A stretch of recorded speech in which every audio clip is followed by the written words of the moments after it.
Smart 24, driving business.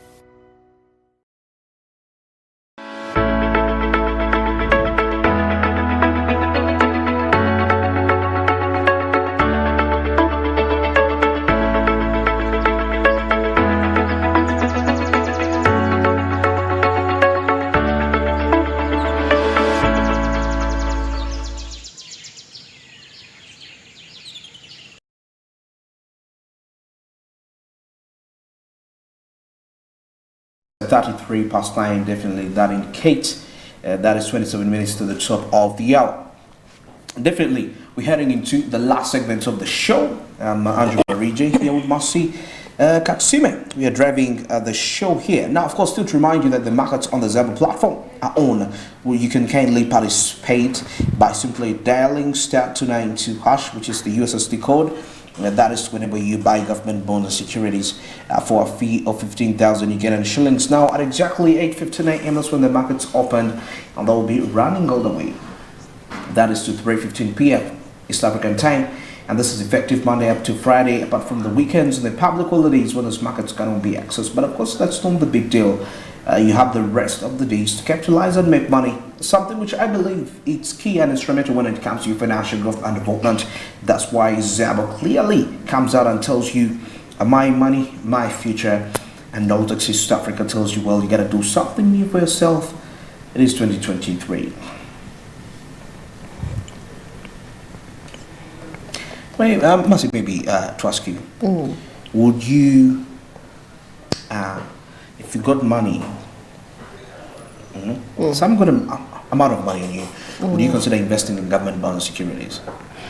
Well, I would consider the fact that as of now, not really invested in. Because you see here, money works for you. You can actually get some profits after some time or after some years. But of course, yeah, if I have money on me that I don't want to make use of, I could invest it. Why not? It's just that by the time the money comes, you already have something to invest it in. You have maybe you're into agriculture, you're going to invest it. So I don't think people have a lot of money to their disposal, just laying there doing nothing. But then for someone that maybe has inherited some amount of money, you could actually invest in bonds and securities. Yeah, you know, bonds and securities. I saw something some time back about if you invested $100 in Tesla, how much money you get per month, and it was some good money. That's equivalent to 370,000. But according to what I saw, you could actually be able to pick at least 1.5 every month. What? Yeah. People just don't. I mean, there are different investment platforms out there, and in Uganda we are blessed to have Zabu that is actually does that very well. Well, now away from that, we head to Karamoja, like I told you. And there's something happening in there from the Emyoga, the Sakos, that side. Now, leaders in Karamoja have faulted the Microfinance Support Center that is for failing to plan for Emyoga funds that is within their region. Now, that district chairperson, that is Nangole Joseph Lobot, claims that more than 60 million are delayed on account because they were allocated to SACCOs that do not exist in this area. They made an alarm during the Kampala funders meeting on sustainable pathway that is to economic growth in Karamoja. Masi, you want to say something? Yes, I want to say something about these initiatives, the wealth and job creation initiatives by a government. But then you have to realize that most people have actually, even the other initiatives that came, Bonaba Gagawale, now Emyoga, then there is also PDM that has come about. But there has been issues in those initiatives. The money being dispersed does not get to the people, does not get to the SACCOs. The SACCOs are non-existent. The ghost SACCOs. The ghost SACCOs. So where is the money going to? People have lined up, people are ready, they're in groups, they're in individuals, but they're not receiving the money. But the funny thing about it is that when an official goes there, the money is there. The money is there. If at all they hand it over there themselves, something. Unless you go with the goats yourself and give every person the goats, you will never see those goats that they talked about, or maybe the money, they'll never get to the people. So implementation is still failing these initiatives. Implementation, the money is there, the money that was allocated for these initiatives, for PDM in this physical year 2023-24, it's a lot of money. Some even get less money than they own to. They get less money, but as far as we know, I don't think some people have gotten the money yet. And now this comes back to the members of parliament in those different constituencies, in such regions, because it's their responsibility. Actually, recently when the parliament was in recess, the members, the speaker told them to go to their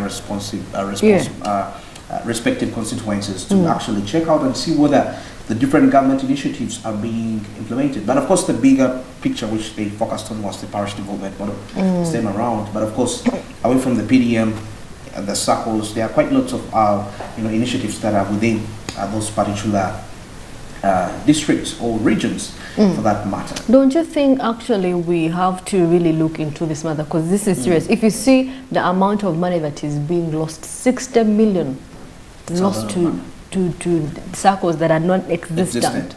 So what does that mean? So that means there are people responsible for dispersing that money are the ones supposed to be held accountable. Where is that money? You say they distributed it, but on coming to the district, the circles, we were still seeing 5 circles. Where are the 15 that are listed on? Where are they? Very key question. So definitely there's a lot of commotion happening within this money. I feel like it should go direct to the people, direct to the person who wants direct to the beneficiaries. Direct to the because even if they use local council leaders, the money will disappear somehow, somewhere. Because I mean, everyone is fighting. I mean, they don't deserve it. People are distributing to their families. You know, if they get the money, oh, my grandmother, let me send money. They first prioritize themselves before they think of others. And these are the people that we need to do. We need to eradicate poverty. We're trying as much as we can to eradicate poverty. Now the people in Karamoja need it more than ever, because they're in an arid area. There is drought, you know. So definitely they need something to for them. They are coming up. You know, learning institutions are being set there. You know, for them they are developing. So this is where the focus needs to be. But seeing these things coming up of circles, non-existent, I don't think we are doing all it takes. Now, if you see that Myoga is having issues and PDM is having issues, I wish safe that the next initiative that's going to come is going to be of help. You know, when they talked about the PDM, the president actually was very clear, saying that this is the last mile strategy. And within it, within the parish development model, you see, we are winding up the National Development Plan 3. We are launching the National Development Plan 4. Part of the initiatives of the parish development model were actually meant to fulfill some of the objectives of the National Development Plan 3, and that was inclusive of boosting household incomes. You know, people switching from subsistence agriculture to monetization. In other words, to make sure that people can actually participate in the money economy, because in that way, that's when we shall be able to achieve Vision 2040. You know, so quite that. So the PDM has a pillar, is quite a strong pillar when it comes to achieving that. Well, now as we get back to Karamoja, now this discussion that is coming up shortly, we have Dangole Joseph Lobot. This is the chairperson, LC5 Amda District, and we also have Richard Nelson, Uganda Mission Director. That is USAID, of course, portraying of these matters. Let's get into this as we shall be returning to wrap this up. Yeah, I want to say that Karamoja has moved a long way, counting down to the last decade of interventions or investments towards supporting the Karamoja community to enhance their food security and economic development. The involvement of partners, especially the USAID funding and many other funding that has been there in Karamoja, has actually enabled the people of Karamoja to diversify their livelihood from depending 100% on livestock to now agropastoralism, where there has been introduction of crops and also to the linkage towards the market. Initially, livestock were kept for prestige, just for social status. You know, you have so many cows, you're regarded as a rich man, even when you are walking naked. But the many awareness creation, education towards having farming as a business has enabled the people of Karamoja to invest in this livestock and having them as a business where they can sell the livestock and have money in their household. They have also invested in crop production, majorly for both household consumption and selling. And that is why this is the progress that we are counting to have been out of the collaboration between government and the many partners that have been in Karamoja. But immediately after the COVID came in, there was almost everything that had been built within the past years was shut down, because the market linkage that had been built, where you would get people from other regions, even up to South Sudan, coming to buy livestock from Karamoja, everything out of the COVID restrictions where markets were closed. So it meant that Karamoja people went to almost zero because the markets were closed. Now, immediately after then, people wanted to find a way of surviving, beating the SOPs, which were restricting people from moving from one point to the other. So this led to opening up of black markets, if I can say, markets that are not designated, because the security were manning the ones that were known. So these black markets or undesignated markets led to the commercialized rates, because someone would go steal a cow, sell them in these markets that are not manned. So and when you have development partners or even government who's looking to do interventions in this region or any region for that matter, it's important to be able to get that local perspective, to be able to understand, in this case, what the Karamojong think is the right solution to their problems that they have. They may not understand all the resources that are available, so we come in with resources, they come in with the perspective on how those resources can be best utilized, and then together we try to design something that actually might have a better impact, a more long-term sustainable result. I think where the mismatches have come is where you have individual organizations that maybe aren't engaged with others, maybe the communication is breaking down.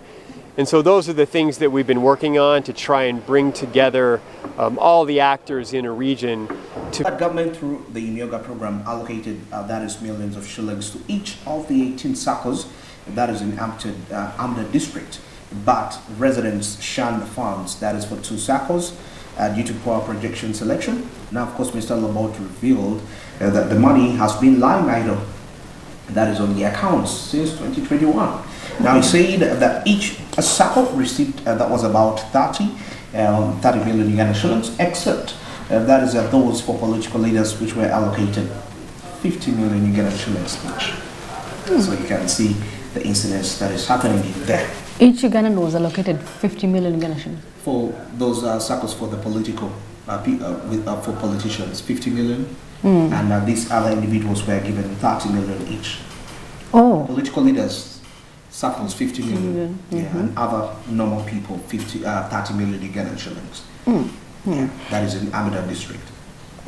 Oh, that's interesting actually. But anyway, we want to, actually there is also money being allocated and given to the people, but there is also not seeing the results of the money that is being given. The money that is being given. Yeah, so that's also an issue that that could be also. It's because the people are not told how to use that money. I mean, there is some bit of.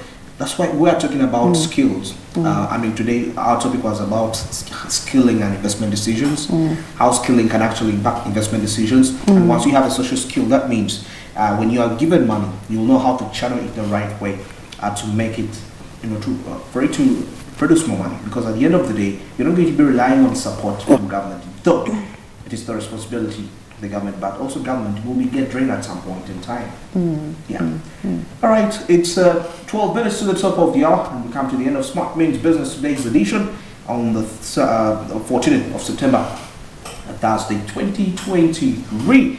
And of course, a great thanks from although we started from the morning call with Mercy and Godwin, and driving you for that very first hour till I came in with Mercy Steele, as we've been driving you from the hour of 8 a.m. up to now 9:50 a.m. But still on that notice, I'd love to remind you that you can check us out on DSTV channel 372 and on GOTV, that is channel 320, and also away from those people that love social media at Smart24 TV, that's on Twitter, Smart24 TV official, that's on Facebook, and Smart24 TV Live, that's on YouTube. Maybe what I forgot, you can also catch us on free to air. Yes, you can catch us on free to air. And for those that maybe are not interested to stream via YouTube, you can simply go to your Google Play Store and download the Smart Digital application, and you'll be able to still stream Smart24 TV at any part of the country or the world that you will be at, as you're driving back home, stuck in jam, or in some sort of a way. And also Smart24.tv, that's our official website for the business researchers out there, as you're looking for updated business facts to enhance your decision making as a middle manager, CEO, or whatever role you're having in any organization. That is the right website for you, Smart24.tv, to give you that information. Well, of course, it's the morning. Of course, I think we're almost mid-morning. Yeah, although you started from, the dust is still on, it's still fresh. So you better go and be productive. Yes, go be productive as you set pace, of course, for the coming day. And as we are also winding up the week, let it end better. Or if it's not to your expectations, at least think of how you can make the next week much more better. We'll link up tomorrow. Good morning.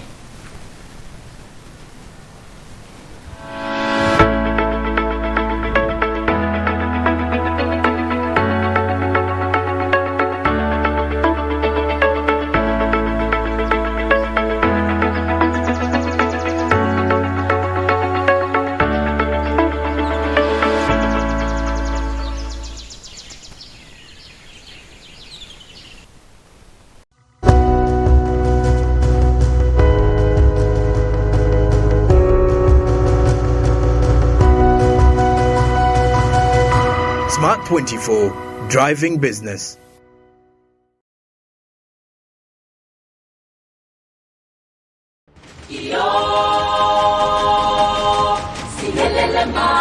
In a world where trade drives economic growth and development, Africa is now embracing a new era of intracontinental trade through the African Continental Free Trade Area to unleash its immense potential. Witness the spirit of entrepreneurship as African businesses forge away into partnership and venture beyond their borders in a single African market. Discover the innovative solutions being initiated and created to address challenges and seize opportunities